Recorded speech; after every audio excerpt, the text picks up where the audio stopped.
ആപ്കി അദാലത്തിൽ super star Salman ഖാനെതിരായ കുറ്റാരോപണം. കുസൃതി കാണിക്കുന്നതിൽ ഇദ്ദേഹം നമ്പർ 1 ആണെന്നാണ്. സൽമാൻ, താങ്കൾ എത്ര ഡയറക്ടേഴ്സിനൊപ്പം വർക്ക് ചെയ്തിട്ടുണ്ടോ? അവരെല്ലാവരും പറയുന്നത് എന്താണെന്ന് വെച്ചാൽ, സൽമാൻ 11 മണിക്ക് എന്ത് ചെയ്യുന്നു, 2 മണിക്ക് എന്ത് ചെയ്യുന്നു, 4 മണിക്ക് എന്ത് ചെയ്യുന്നു, ഒന്നും തന്നെ പറയാൻ പറ്റില്ലെന്നാണ് അവർ പറയുന്നത്. സർ, ഇതെല്ലാം കള്ളാണ് സർ. 11 മണി എന്ന് പറയുന്നത് തെറ്റാണ് സർ. എന്തെന്നാൽ 11 മണിക്ക് ഞാൻ സെറ്റിൽ വരാറില്ല സർ.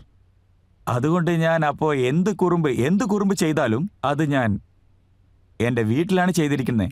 സെറ്റിൽ ഞാൻ ആ സമയത്ത് വരാറില്ല സർ. നിങ്ങൾ എൻ്റെ സമയം നോക്കുകയാണെങ്കിൽ അത് ഞാൻ നിങ്ങൾക്ക് എൻ്റെ റൊട്ടീനെ കുറിച്ച് പറയാം സർ. ഞാൻ എഴുന്നേൽക്കുന്ന നോക്കിയാൽ തന്നെ ഏകദേശം 5:30 അല്ല 6 മണിക്ക് എഴുന്നേൽക്കും. അങ്ങനെ മെല്ലെ 6-7 മണിക്ക് ശരിക്കും എഴുന്നേൽക്കും. പിന്നെ കാപ്പി കുടിക്കും, കാർഡിയോ വർക്കൗട്ട് ചെയ്യും, പിന്നെ മേലെ പോകും. അച്ഛൻ്റെ അമ്മയും കൂടെ കുറച്ചു നേരം ടൈം സ്പെൻഡ് ചെയ്യും. അതിനുശേഷം പിന്നെ ഒരു കാപ്പി കുടിക്കും. പിന്നെ സൈക്കിൾ, വൈക്കിൾ അങ്ങനെ എക്സസൈസ് ചെയ്യും. പിന്നെ ഫ്രഷായി സെറ്റിലേക്ക് പോകും. സെറ്റിൽ പോയതിന് ശേഷം അവിടെ സീനിനെ കുറിച്ച് ഡിസ്കസ് ചെയ്യും. പിന്നെ ജോലി ആരംഭിക്കും. പിന്നെ ഡയറക്ടർ പേക്കപ്പ് പറയുന്നവരെ ഞാൻ ആ സെറ്റിലുണ്ടാകും. ഞാൻ വാനിൽ പോയി ഇരിക്കാറില്ല, ഞാൻ AC-യിലും ഇരിക്കാറില്ല. എവിടെയാണോ സെറ്റ് ഞാൻ അവിടെയാണ് ഇരിക്കാറ്. ത്രൂ ഔട്ട് അവർ പേക്കപ്പ് പറയുന്നത് വരെ ഇരിക്കും. പേക്കപ്പ് ആയതിനു ശേഷം then I come. അത് ചില സമയത്ത് പേക്കപ്പ് ആവാൻ രാത്രി 1 മണിയാവും, അല്ലെങ്കിൽ വൈകുന്നേരം 6 മണി 7 മണി, whatever time. Fix early, then I come back. I will do some cardio and workout and the family. Then I have my time and go to sleep about 2:33 and again wake up at 5:30. So I sleep only about 2.5-3 hours. That's it. പിന്നെ ഒരു കാര്യം പറഞ്ഞു എന്തെന്നാൽ lunch ബ്രേക്കിന് ശേഷം ഏകദേശം 3:30 മുതൽ 4 മണി വരെ എന്നെ നോക്കുകയാണെങ്കിൽ ആ set shot ready sir, taking sir, this is something that I go to you. That happen with me. പിന്നെയും ഞാൻ റെഡിയാവും. പിന്നെയും തിരിച്ച് ഉറക്കം വരും. ഞാൻ താങ്കളോട് ഒരു ഉദാഹരണം പറയാം. പറയൂന്നേ. സുൽത്താന്റെ ഡയറക്ടർ അലി അബ്ബാസ് സഫർ, അദ്ദേഹം പറയുന്നത് അവരുടെ പേര് എന്നോട് പറയില്ല സർ. അവരുടെ പേരെ പറയല്ലേ. അവരാണ് എനിക്ക് ലെങ്കോട്ടി കെട്ടി വെച്ചത്. ഇല്ല, ലെങ്കോട്ടി കെട്ടാൻ താങ്കൾ വളരെയധികം കഷ്ടപ്പെട്ടതായിട്ട് അദ്ദേഹം പറഞ്ഞു. സർ, അയ്യോ സർ, ഞാൻ കരഞ്ഞിട്ടുണ്ട്. അതായത് അവരുടെ കോൺസെപ്റ്റ് നോക്കിക്കഴിഞ്ഞാൽ അതായത് അവര് ആ സീനെ കുറിച്ച് പറഞ്ഞു, ആ കഥ പറഞ്ഞു. നാളെ നിങ്ങൾ ലെങ്കോട്ടി കെട്ടണമെന്ന് പറഞ്ഞു. ഞാനും ശരി, ഓക്കെ, ഉടുത്തേക്കാമെന്ന് പറഞ്ഞു. പക്ഷെ ശരിക്കും അവർ ലെങ്കോട്ടി എടുത്ത് എൻ്റെ അടുത്തേക്ക് വന്നപ്പോ ദൈവമേ, ഇത് എങ്ങനെ ഉടുക്കുമെന്ന് വിചാരിച്ചു. എന്തെന്നാൽ 5000 പേര് ക്രൗഡ് ഉണ്ടായിരുന്നു. ജൂനിയർ ആർട്ടിസ്റ്റ്, സ്ത്രീകൾ വരെ, പിന്നെ ജൂനിയർ ആർട്ടിസ്റ്റുകൾ. ഞാനെന്താ അവരുടെ കൂടെ മേനേജ് പാർക്കിയാൽ മുതൽ വർക്ക് ചെയ്തിട്ടുണ്ട്. അവരെല്ലാവരും ഉണ്ടായിരുന്നു. പിന്നെ ഞാൻ അത് ഉടുത്തു. പിന്നെ വാനിലിരുന്നു. പുറത്തു വരാൻ താല്പര്യമില്ലായിരുന്നു. പുറത്തു വാന്ന് വിളിച്ചുകൊണ്ടേയിരുന്നു. ആ ശരി വരാന്ന് പറഞ്ഞു. അപ്പം ഞാനതൊന്ന് ചുറ്റിക്കെട്ടി, ഒരു ലുങ്കി പോലെ കെട്ടി. എന്നിട്ട് ഞാൻ പുറത്തേക്ക് വന്നപ്പോ ഷൂട്ട് നടക്കുന്ന ആ സ്ഥലത്തേക്ക് ഞാൻ വന്നു. എല്ലാവർക്കും ഇന്ന് ലെങ്കോട്ടി സീനാണെന്ന് അറിയാം. അതുകൊണ്ട് അപ്പം തന്നെ തുടങ്ങി. പെണ്ണുങ്ങളും പിന്നെ അവിടെയുള്ള ജൂനിയർ ആർട്ടിസ്റ്റ് എല്ലാവരും കൂടി ഊരിക്കോളൂ എന്ന്. ശരിക്കും എനിക്ക് വളരെ നാണക്കേടായി. വിസിൽ വരെ അടിക്കുന്നുണ്ടായിരുന്നു. ക്യാമറ ഫോൺസ് എല്ലാം പുറത്തേക്ക് വന്നു. അപ്പം തന്നെ ഞാൻ അലിയോട് എന്നെ കൊണ്ട് പറ്റില്ല എന്ന് പറഞ്ഞു. ഞാൻ തിരിച്ച് വാനിലേക്ക് തന്നെ പോയി. അതിനുശേഷം ഞാൻ ആർജവെടുത്ത് തീരുമാനിച്ചു. വലിയൊരു ധൈര്യശാലിയായിട്ട് പുറത്തേക്ക് വന്നു. അതിനുശേഷം ഞാൻ എൻ്റെ ലുങ്കി ഒന്ന് മാറ്റിയപ്പോഴേക്കും അവിടുന്ന് ഉടനെ റിയാക്ഷൻ വരാൻ തുടങ്ങി. നിങ്ങൾ പറയുന്നത് സത്യ. അതുകൊണ്ടല്ലേ ഞാനത് കെട്ടിയത്. എന്തെങ്കിലും എക്സ്പോസ് ചെയ്യാൻ വേണ്ടിയിട്ടല്ല ഞാനത് ചെയ്തത്. നിങ്ങൾക്കറിയാലോ, അത് എൻ്റെ ശരീരം കാണിക്കാൻ വേണ്ടിയല്ല. ആ ഫയൽവാൻ എന്ന ആ ക്യാരക്ടർ ഒന്ന് കാണിക്കാൻ വേണ്ടിയായിരുന്നു. And I think that turned out pretty okay. സുൽത്താന്റെ ഷൂട്ടിങ്ങിന്റെ സമയത്ത് താങ്കളുടെ പക്കൽ ഒരു സ്കൂട്ടർ ഉണ്ടായിരുന്നില്ലേ? ആ സ്കൂട്ടർ എടുത്തുകൊണ്ട് താങ്കൾ അങ്ങ് പോയെന്ന് കേട്ടു. അതെ സർ, ഷോട്ട് എടുക്കാൻ സമയമുണ്ടായിരുന്നു. അപ്പോൾ ഞങ്ങൾ ഐ തിങ്ക് UP-യിലായിരുന്നു ഷൂട്ടിംഗ് തുടങ്ങിയത്. ആ ലൊക്കേഷൻ നോക്കുകയാണെങ്കിൽ ഡൽഹിയിൽ നിന്ന് 150 കിലോമീറ്റർ ഉണ്ടാവും. ആ ഷോട്ടിന് സമയം വന്നു. ഐ തിങ്ക് അതൊരു ട്രാക്ക് എടുക്കണ സീനാണെന്ന് വിചാരിക്കുന്നു. അതെ, ആ ഷോട്ട് തന്നെ. ആ ഷൂട്ടിംഗ് നടന്നുകൊണ്ടിരിക്കുകയായിരുന്നു. ശരി, ആ പോട്ടെ എന്ന് വിചാരിച്ചു. പിന്നെ നോക്കുമ്പോൾ വളരെ നന്നായിട്ടുണ്ടായിരുന്നു. ഞാൻ പിന്നെ പോയിക്കൊണ്ടേയിരുന്നു. അപ്പോഴും ഞാൻ നോക്കി വഴിയിലുള്ള കുട്ടികളെ. ചില കുട്ടികൾ ബാഗും എടുത്ത് പോകുന്നുണ്ട്. വലിയ ബാഗുമായിട്ട് പോകുന്നുണ്ടായിരുന്നു. ചെറിയ കുട്ടികൾ. അവർ സ്കൂളിലേക്ക് പോയിക്കൊണ്ടിരുന്നു. ഞാൻ ഉടനെ സ്കൂട്ടർ തിരിച്ചു കൊണ്ടുവന്നു. എല്ലാവരെയും ഇരിപ്പിച്ചു. അവർ പഠിക്കുന്ന സ്കൂളുണ്ടല്ലോ, ഞങ്ങളുടെ ഷൂട്ടിംഗ് നടക്കുന്നതിൻ്റെ കുറച്ചടുത്തായിരുന്നു, വളരെ അടുത്ത്. അതുകൊണ്ട് ടാറ്റ പറഞ്ഞിട്ട് അവരെ വിട്ടു. അലിക്കും അത് വളരെ ഇഷ്ടപ്പെട്ടു. അതുകൊണ്ട് അത് ഫിലിമിലും ഉൾപ്പെടുത്തി. ആ സീന് വെച്ചു. അതായത് ഞാൻ കുട്ടികളെ വിടുന്ന സീൻ. അതും നടന്നു. പക്ഷേ ഇത് വലിയൊരു കുറുമ്പൊന്നും അല്ല കേട്ടോ. ശരി, ഇത് വലിയ കുസൃതിയൊന്നും അല്ലെന്ന് ഞാൻ സമ്മതിക്കുന്നു. പക്ഷേ കരൺ അർജുൻ സെറ്റിൽ വെച്ച് താങ്കൾ ഷാരൂഖ് ഖാനെ വെടിവെച്ചില്ലേ? അയ്യോ, ഇല്ല സർ, അങ്ങനെയൊന്നും പറയല്ലേ. നിങ്ങളുടെ ഷാരൂഖ് ഖാൻ മരിച്ചു പോയതായിട്ടല്ലേ കരുതിയത്? അതെ, അതായത് അങ്ങനെ ഒരു സംഭവം നടന്നു. പക്ഷെ ഇതാരാ നിങ്ങളോട് പറഞ്ഞത്? ഷാരൂഖ് ആണോ? ശരി, ആര് പറഞ്ഞെന്നുള്ളത് അങ്ങ് വിട്ടേക്ക്. പക്ഷെ വെടിവെച്ചത് സത്യമല്ലേ? അതെ സർ. ഈ ഷൂട്ടിങ്ങിലൊക്കെ ഡമ്മി ഗണ്ണുണ്ടാവുമല്ലോ. ഞാൻ എൻ്റെ ആക്ഷൻ ഡയറക്ടറോട് PQ വർമ്മയോട് അവരുടെ അടുത്തുനിന്ന് ഡമ്മി ഗൺ വാങ്ങിച്ചു. അവിടെ ഒരു പാർട്ടി നടക്കായിരുന്നു. അവിടെ രാജസ്ഥാനി എല്ലാവരും ഉണ്ടായിരുന്നു. പിന്നെ കുറച്ച് സമയത്തിന് ശേഷം ഞാൻ ഷാരൂഖ് ഖാനോട്, നിങ്ങളെ ഡാൻസറായിട്ടാണോ വിളിക്കേണ്ടത്? നിങ്ങളോട് വാ എന്ന് പറയും, പക്ഷേ നിങ്ങൾ വരാൻ പാടില്ല. പിന്നെ ഞാൻ വീണ്ടും വിളിക്കും. അപ്പോൾ നമ്മളെ ഇടയിൽ ചെറിയൊരു സ്കഫിൾ നടക്കും. രണ്ടുപേരും വാഗ്വാദം ചെയ്യും. പിന്നെ ഇത് ഡമ്മി തോക്കാണ്, ഇത് വെച്ച് നമ്മൾ അങ്ങോട്ടും ഇങ്ങോട്ടും വെടിവെക്കാം, വെച്ചിടനെ നിങ്ങൾ താഴെ വീണേക്കുന്നു. അപ്പോൾ ഞാൻ പറഞ്ഞതുപോലെ തന്നെ ചെയ്യും. ഷാരൂഖ് വാ ഡാൻസ് കളിക്കാന്ന് പറയും. എല്ലാ രാജസ്ഥാനി ഡാൻസേഴ്സും വരും, നന്നായിട്ട് പെർഫോം ചെയ്യും.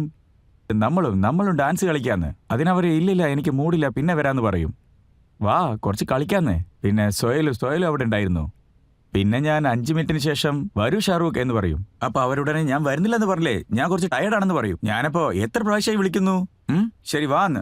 ഞാൻ കൈ പിടിച്ചു, അവരെന്റെ കൈ പിടിച്ച് മാറ്റി എന്നെ തള്ളി വിട്ടു. ഞാൻ അവരെയും തള്ളി. അങ്ങനെ വെറുതെ അങ്ങോട്ടും ഇങ്ങോട്ടും തള്ളി അഭിനയിച്ചു. ഞാൻ ഉടനെ തോക്കെടുത്ത് അവരെ വെടിവെച്ചു. ഷാരൂഖ് ഉടനെ ഒരു സമ്മർ ഷോട്ട് എടുത്ത് ഒരൊറ്റ വീഴൽ വീണു. ഉടനെ അവിടെ ഒരുപാട് പേരുണ്ടായിരുന്നു, എല്ലാവരും കൂടി. ഐ തിങ്ക് അനി ആൻറ്റി അവിടെ ഉണ്ടായിരുന്നു, ഷാവിർ സാറിന്റെ മിസ്സിസ് അനി ആൻറ്റി, അനി ഇറാനി അവരും ഉണ്ടായിരുന്നു. അവരുടനെ എന്താ പറഞ്ഞതെന്ന് വെച്ചാൽ, എനിക്ക് ഇവനെ ചെറുപ്പം മുതൽ അറിയാം, ഇവൻ അങ്ങനത്തെ പയ്യനല്ല, ഇവൻ എന്താ പറ്റിയെന്നറിയില്ല, അങ്ങനെയുള്ള സംസാരങ്ങളൊക്കെ ആയി. അവിടെ ജേർണലിസ്റ്റ് ഉണ്ടായിരുന്നു. I have always known this boy to be like this. പിന്നെ രവീന്ദ്രൻ എന്ന് പറയുന്ന ഒരാള്, അയാൾ ടൈം വീഡിയോയിലുള്ള ആളായിരുന്നു. അവർ ടൈം വീഡിയോയുടെ ഓണറായിരുന്നു. അവരുടനെ തന്നെ നമ്മളും ഇതിൽ കുടുങ്ങും, എത്രയും പെട്ടെന്ന് ഇവിടുന്ന് രക്ഷപ്പെടാം എന്ന് പറഞ്ഞു. പിന്നെ അങ്ങനെ തന്നെ ഒരു 5-10 മിനിറ്റ് കഴിഞ്ഞു. ഞാൻ അങ്ങനെ തന്നെ കണ്ണുരുട്ടി ദേഷ്യം വന്നതുപോലെ ഞാൻ എല്ലാവരെയും കൊല്ലും, ആരെയും വിടില്ല, അങ്ങനെ ഉറക്കെ സംസാരിക്കാൻ തുടങ്ങി. എല്ലാവരും പേടിച്ചു പോയി. പിന്നെ നമ്മുടെ രാകേഷ് സാർ, അവരുടെ കൈയെല്ലാം വിറക്കാൻ തുടങ്ങി. രാകേഷ് സാർ പേടിച്ചു പോയി. ഇവനെ ആരാണ് എടുക്കാൻ പോകുന്നതെന്ന് ചോദിച്ചു. എന്നിട്ട് ഷാരൂഖിനോട് എണീക്ക്. അപ്പൊ ഷാരൂഖിനെ നോക്കുകയാണെങ്കിലോ ഞങ്ങളൊക്കെ വളരെ ടയർഡായിരുന്നു. എന്തെന്നാൽ ഷൂട്ടിംഗ് രാവിലെ 6 മണിക്ക് ആരംഭിക്കുമായിരുന്നു. അതും ഭയങ്കര വെയിലുണ്ടായിരുന്നു, രാജസ്ഥാനല്ലേ. അപ്പോഴാണ് പ്രശ്നം അധികമായത്. പിന്നെ എന്താ നടന്നെന്ന് വെച്ചാൽ, നമ്മുടെ ഷാരൂഖ് കിടക്കുകയായിരുന്നല്ലോ, ഷാരൂഖ് അങ്ങനെ തന്നെ ഉറങ്ങിപ്പോയി. ഞാനപ്പോ ഷാരൂഖിനെ എഴുന്നേൽപ്പിച്ചു. എഴുന്നേൽക്ക്, എന്താ അഭിനയിക്കുന്ന, എഴുന്നേൽക്കുന്നു. പക്ഷെ ഷാരൂഖ് എഴുന്നേറ്റില്ല. പിന്നെ ഷൊഹൈൽ പാനിക്, ബീകുദ പാനിക്, ഞാനടക്കം തോക്ക് ചെക്ക് ചെയ്തു. അപ്പൊ ഷാരൂഖ് ഊർക്കം വലിക്കുന്നുണ്ടായിരുന്നു. ശരി, ജീവനുണ്ട്.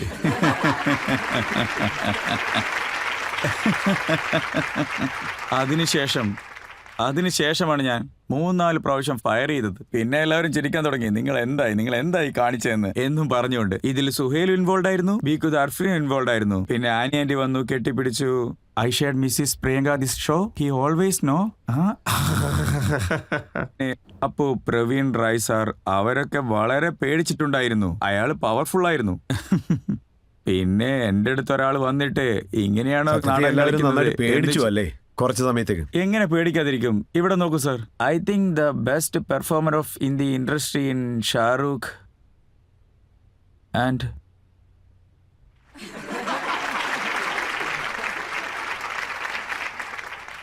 ഇത് പറയേണ്ട ആവശ്യമില്ല. അവര് കാരൺ അർജുൻ എന്ന പടത്തിൽ അഭിനയിച്ച പെർഫോമൻസിനെ ഓൺ സ്ക്രീനേക്കാൾ ബെറ്റർ ഇത് തന്നെയാണ്. മച്ച് ബെറ്റർ ഇത് തന്നെയാണ്. എല്ലാവരും വിശ്വസിച്ചു പോയി. ഓടാൻ തന്നെ നിറയെ പേർ തയ്യാറായിരിക്കായിരുന്നു. ശരിക്കും അതൊരു ഗുഡ് എക്സ്പീരിയൻസ് ആയിരുന്നു. താങ്കളുടെ കുസൃതികളെ പറ്റി പറയുകയാണെങ്കിൽ സഞ്ജയ് ദത്തിനോട് കാണിച്ച കുസൃതികളാണ് പ്രത്യേകം പറയേണ്ടത്. പക്ഷേ സർ, ഞാൻ സഞ്ജുവിനോടൊപ്പം ചെയ്ത ആ കുറുമ്പൊക്കെ അത് നിറയെ ചെയ്തിട്ടുണ്ട് സർ. പക്ഷേ അതിവിടെ പറയാനൊന്നും പറ്റത്തില്ല സാറേ. അതൊക്കെ വേറെ ലെവലാ. ഒരു പ്രാവശ്യം താങ്കളെ ശരിക്കും വഴക്ക് പറഞ്ഞെന്ന് കേട്ടു. സർ, അതായത് അവര് ഞങ്ങളെ കുടുംബത്തിലൊരാളാ. അവരെന്റെ ജ്യേഷ്ഠനാ. അവരിടയ്ക്കിടയ്ക്ക് എന്നെ വഴക്ക് പറയും. അത് സത്യമാണ്. അതിനേക്കാൾ അധികമായിട്ട് ഞങ്ങൾ പരസ്പരം ബഹുമാനിക്കുന്നു. അതുകൂടാതെ എന്നെക്കുറിച്ച് എന്തെങ്കിലും തെറ്റായത് കേട്ടാൽ ഉടനെ തന്നെ അയാൾ എന്നെ കോൾ വിളിക്കുമായിരുന്നു. അതേപോലെ തന്നെ ഞാനും അവരെക്കുറിച്ച് എന്തെങ്കിലും കേട്ട് കഴിഞ്ഞാൽ ഞാൻ ഉടനെ തന്നെ അദ്ദേഹത്തിനെ വിളിക്കും. അതുമാത്രമല്ല, അവരെ ഒരുപാട് കഷ്ടപ്പെട്ടിരുന്നു. ശരിക്കും ഒരു നശിച്ച സമയം. പിന്നെ ഞങ്ങളുടെയൊക്കെ പ്രാർത്ഥന കൊണ്ടാണ് അവർ is come out of it. പിന്നെ അള്ളാഹു ശരിക്കും താങ്കൾ അദ്ദേഹത്തിന് ഒരു കാർ സമ്മാനമായി നൽകില്ലേ? അത് ഓർമ്മയുണ്ടോ? മേനെ ദിൽ തുച്ച്കോ ദിയ എന്നൊരു സിനിമ. അതില് സുഹിലാണ് ഡയറക്റ്റ് ചെയ്തതും സുഹിലാണ് ആക്ട് ചെയ്തതും. അപ്പോൾ സുഹിൽ സഞ്ജുവിനോട് പറഞ്ഞു, പ്ലീസ് ബാബ, ഇത് ഒരു ഗസ്റ്റ് അപ്പിയറൻസ്, ഇതാണ് ക്യാരക്ടർ. അഫ്കോഴ്സ് നരേറ്റ് ചെയ്യേണ്ട കാര്യമേ ഇല്ല, ഞാൻ ചെയ്യാമെന്ന് പറഞ്ഞു. അങ്ങനെ സിനിമ കംപ്ലീറ്റായി. അങ്ങനെ കംപ്ലീറ്റ് ആയതിനു ശേഷം ഒരു ദിവസം സഞ്ജീവൻ്റെ വീട്ടിൽ വന്നു. പാർട്ടി പോയിക്കൊണ്ടിരിക്കുകയായിരുന്നു. ആ സമയം നോക്കി എൻ്റെ അടുത്തൊരു വണ്ടി വന്നു, M5 ബ്രാൻഡ് ന്യൂ. പിന്നെ ഞാൻ സഞ്ജുവിനെ പുറത്തേക്ക് കൂട്ടിക്കൊണ്ടുപോയി. പിന്നെ പുറത്ത് റോഡിലായിരുന്നു ഉണ്ടായിരുന്നത്. അവരുടെ കാറ് ട്രക്കിൽ നിന്നും അൺലോഡ് ചെയ്തു. അങ്ങനെ ട്രക്ക് പറഞ്ഞു വിട്ടു, കാറ് റോഡിൽ നിർത്തി. ഞാൻ സഞ്ജുവിനെ പുറത്തേക്ക് കൂട്ടിക്കൊണ്ടുപോയി. ഞാൻ സഞ്ജുവിനെ, this is a first piece in the country, I want you to have it. അവർ താങ്ക്സ് പറഞ്ഞു. പിന്നെ ചാവി എടുത്ത് വലിച്ചെറിഞ്ഞു, അതും കടലിൽ. ആ കാറാണെങ്കിലോ ഒരേ ഒരു ചാവിയിലാണ് വരുന്നത്. ആ കാറാണെങ്കിലോ ഗേറ്റിന് പുറത്തായിരുന്നു നിന്നുകൊണ്ടിരുന്നത്. അതായത് ഗേറ്റിന്റെ മുമ്പിലായിരുന്നു നിന്നത്. ആർക്കും പുറത്തേക്കും പോകാൻ പറ്റില്ല, ആർക്കും അകത്തേക്കും വരാൻ പറ്റില്ല. കടലിന് നടുക്ക് ഹൈറ്റ് ആയിട്ടുള്ള സ്ഥലത്ത് ചാവി വലിച്ചെറിഞ്ഞു. 4 ദിവസം എടുത്തു ആ ചാവി തിരഞ്ഞു പിടിച്ച് കണ്ടുപിടിക്കാൻ. There's your time to penny for this? So that is the connect that we have. ഈ സഞ്ജു പോലും എന്നെ കല്യാണം കഴിക്കാൻ വേണ്ടി കൺവിൻസ് ചെയ്യാൻ കുറേ ശ്രമിച്ചിട്ടുണ്ടായിരുന്നു. ഇവിടെ നോക്ക് bro, you should get married now. Yeah. It's amazing bro. He came back so much tired. You tired, come back home. Your wife will ask you how's your day. Your wife will ask you how's your day. Did anyone irritate you? Did you have fun? You are tired. I get you some water. I have a drink. You should get married guys. All this thing down, bachelor wood. ഇതെല്ലാം വെറുതെ പറയുന്നതാ, bullshit. Seriously bro, അതെ wait ചെയ്യുന്നേ.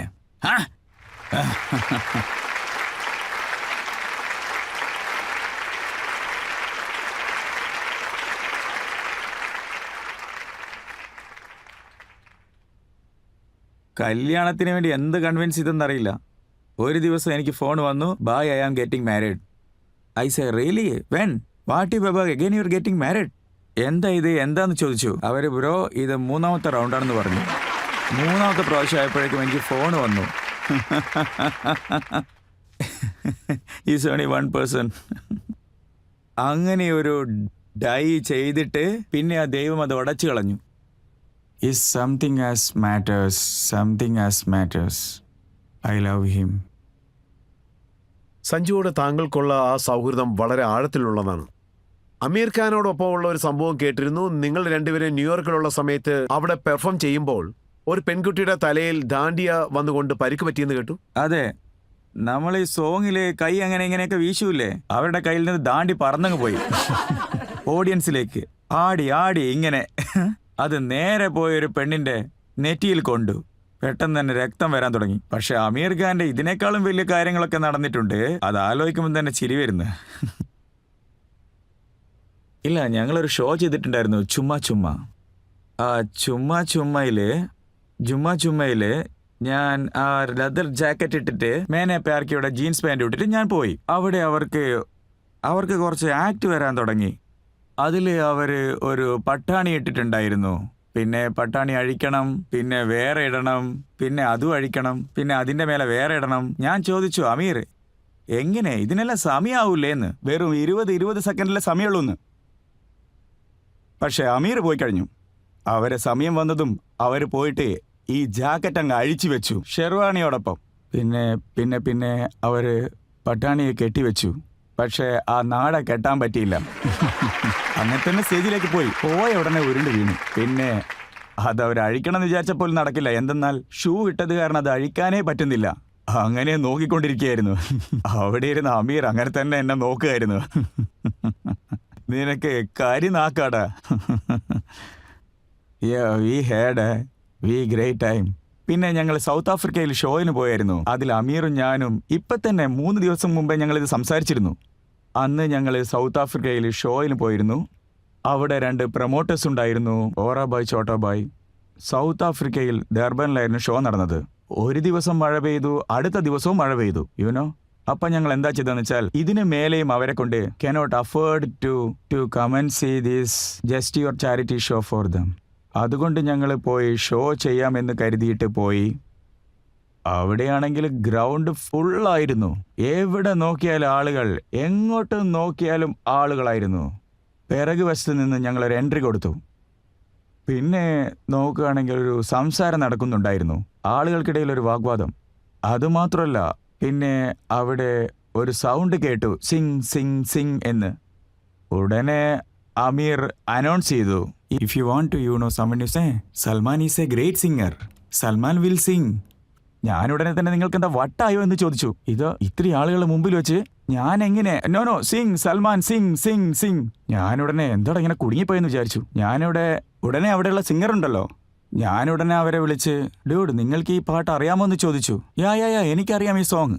Let's go behind the wings and start singing. ഉടനെ okay, your request I am a question asking as you know ജിയോത്ത് ജിയെ to the musicians here. ഉടനെ അവർ വായിക്കാൻ തുടങ്ങി, പിറകിലിരുന്ന് അവർ പാടാനും തുടങ്ങി. അവര് പാടുന്നു, ഞാനിവിടെ ലിപ്സ് കൊടുക്കാൻ തുടങ്ങി. ഓൺലി ലിപ്സിംഗ് ആണ് ചെയ്തത്. അമീർ എന്നെ ഇങ്ങനെ നോക്കാൻ തുടങ്ങി. എന്താടാ ഇവൻ ഇങ്ങനെ പാടുന്നേ? ഞാൻ ഇവനെ കൊടുക്കാനെന്ന് വിചാരിച്ചപ്പോ ഇവൻ ഇങ്ങനെ നന്നായിട്ട് പാടുന്നുണ്ടല്ലോ. ഫുള്ളി ലിപ്സിംഗ് അല്ലേ. ഞാൻ അവരുടെ അടുത്ത് പോയി അവർക്ക് താങ്ക്സ് പറഞ്ഞു. ഞാനുടനെ Aamir Khan is going to sing to you, Aamir Khan is going to sing to you. Aamir ഉടനെ അയ്യോ. അതിനുശേഷമാണ് അമീർ തുടങ്ങിയത്. ഐ സെഡ് സിമ്പിൾ പാട്ടാണ്, പാപ്പാ കേത്തെ ഹെ. ശരി വിട്ടേക്ക്. അറിയാമോ അറിയില്ലെന്ന്. ഉടനെ മ്യൂസിക് ആരംഭിച്ചു. അമീർ തുടങ്ങി പാപ്പാ കേറ്റ്. അങ്ങനെ തന്നെ സ്റ്റക്കായി പോയി. അമീർ അങ്ങനെ തന്നെ എന്നെ നോക്കിയായിരുന്നു. Then I joined it. പിന്നെ ഞങ്ങൾ രണ്ടുപേരും ചേർന്ന് പാടി. Everyone fans been fortunate that I work with great guys, great producers, great directors, ഒരുപാട് ആർട്ടിസ്റ്റുകളുടെ കൂടെ, ഹീറോസ്, ഹീറോയിൻസ്, പിന്നെ ഇത്രയും നാളും കരിയറിൽ നിറയെ പേരെ കൂടെ വർക്ക് ചെയ്തിട്ടുണ്ടായിരുന്നു സർ. ചില ആളുകളുടെ കൂടെ വർക്ക് ചെയ്യാൻ പറ്റില്ല, അതും ഞാൻ ഒരു തരത്തിൽ പോസിറ്റീവായിട്ടാണ്. But is there something that I always believe. അതായത് ഇപ്പം ഏതെങ്കിലും ഒരു നല്ല സ്ക്രിപ്റ്റ് നിങ്ങളുടെ അടുത്തേക്ക് വരിക എന്ന് വിചാരിച്ചോ, and you don't get long with that person whoever is going to be with you, you cannot throw that person now. നിങ്ങൾ അവരെ പടത്തിൽ നിന്ന് പുറത്താക്കാൻ പാടില്ല. നിങ്ങളായിട്ട് തന്നെ പുറത്തേക്ക് വന്നോളൂ. നിങ്ങൾ ബാക്കൗട്ട് ചെയ്തോളൂ. Never tips somebody. അവരുടെ ചോറിൽ കൈയിടരുത്. നിങ്ങൾ തന്നെ ബാക്കൗട്ട് ആയിക്കോളൂ. ഒരുപക്ഷെ നിങ്ങൾക്കത് ഒരുപാട് ഇഷ്ടപ്പെട്ടെന്ന് വിചാരിക്കുക. He cannot do back out, and you make sure that everything is okay between you guys. For we don't like. Salman, താങ്കൾ സംശയത്തിനതീതമായ നല്ല റോളുകൾ ചെയ്തിട്ടുണ്ട്, നല്ല പെർഫോം ചെയ്തിട്ടുണ്ട്, ജനങ്ങൾ താങ്കളെ ഇഷ്ടപ്പെടുന്നുണ്ട്. പക്ഷേ അവാർഡ് എന്ന ഒരു കാര്യത്തിലേക്ക് കടക്കുമ്പോൾ അതിൽ താങ്കൾ കുറച്ച് പിന്നിലേക്കാണല്ലോ. തുടക്കം മുതലേ അങ്ങനെ തന്നെയാണ്. എനിക്ക് വലിയ ആഗ്രഹങ്ങളൊന്നുമില്ല. ഇത് എൻ്റെ പേഴ്സണൽ വ്യൂ ആണ്. I have no problem people going to award functions. ഞാൻ ആഗ്രഹിക്കുന്നു എന്തെന്ന് വെച്ചാൽ എല്ലാവരും പോയി അവാർഡ് വാങ്ങിക്കോളൂ. എല്ലാവരും പോയി അവാർഡ് വാങ്ങിക്കൂ. എന്തെന്നാൽ നിങ്ങൾ അവാർഡ് വാങ്ങിയാലേ എനിക്ക് നന്നായിട്ട് പെർഫോം ചെയ്യാൻ പറ്റൂ, എനിക്ക് ഹോസ്റ്റ് ചെയ്യാൻ പറ്റും. എന്നെ പോലെ എല്ലാവരും അവാർഡ് വേണ്ട എന്ന് വിചാരിക്കാൻ തുടങ്ങിയാലുണ്ടല്ലോ, പിന്നെ എൻ്റെ പെർഫോമൻസ് എങ്ങനെയാകും? അങ്ങനെയാണോ പറയുന്നത്? എൻ്റെ ഹോസ്റ്റിംഗ് പിന്നെ എന്താകും? അതുകൊണ്ട് ഞാൻ കൈകൂപ്പി പറയുകയാ, എല്ലാവരും നന്നായിട്ട് പെർഫോം ചെയ്യും. പിന്നെ എല്ലാവരും ഈ അവാർഡ് ഫംഗ്ഷനിൽ പങ്കെടുക്കൂ. പിന്നെ ഈ അവാർഡ് ഫംഗ്ഷനെ വളരെ വലുതാക്കുക. പിന്നെ അതിനെ അവിടെ ഞാൻ ഹോസ്റ്റ് ചെയ്യുന്നത്, പെർഫോം ചെയ്യുന്നത് കാണുക. ഇല്ല, താങ്കൾ അവാർഡ് ഫംഗ്ഷൻ നടന്നുകൊണ്ടേയിരിക്കണം, അതിൽ ഹോസ്റ്റ് ചെയ്യണമെന്ന് ആഗ്രഹിക്കുന്നു. നിങ്ങളും ഈ അവാർഡ് ഫംഗ്ഷൻ നടത്തണമെന്നാണ് വിചാരിക്കുന്നേ? ഓരോരുത്തരും ചെയ്യൂ. അറ്റ്ലീസ്റ്റ് നിങ്ങളെങ്കിലും ചെയ്താൽ, അതെ, നിങ്ങൾ ചെയ്യുകയാണെങ്കിൽ ഈ ഇൻഡസ്ട്രിയിലുള്ള എല്ലാവരും അവിടെ വരുന്നതായിരിക്കും. എല്ലാ ഡയറക്ടർമാരും, പ്രൊഡ്യൂസർമാരും, ആക്ടേഴ്സും, ഹീറോയിൻ, സ്റ്റാർസ്, എല്ലാ സ്റ്റാർസും വരും. നിങ്ങളുടെ അവാർഡ് ഫംഗ്ഷനിൽ തീർച്ചയായിട്ടും വരും. എന്തെന്നാൽ മുഴുവൻ ഇൻഡസ്ട്രിയും ലവ്സ് യു.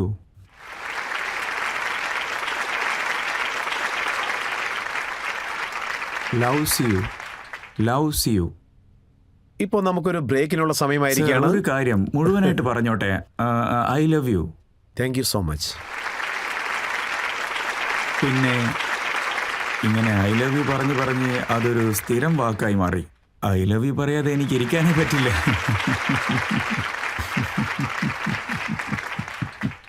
എന്തെന്നാൽ ഞാൻ അത്രയും പേരോട് ഐ ലവ് യു പറഞ്ഞിട്ടുണ്ട്. അപ്പോൾ താങ്കൾ ഓട്ടോബയോഗ്രഫി എഴുതുന്ന സമയത്ത് എല്ലാ ലവ് മേറ്ററും അതിൽ വരുമല്ലോ അല്ലേ? സർ, അതൊക്കെ ന്യൂസിൽ വരും.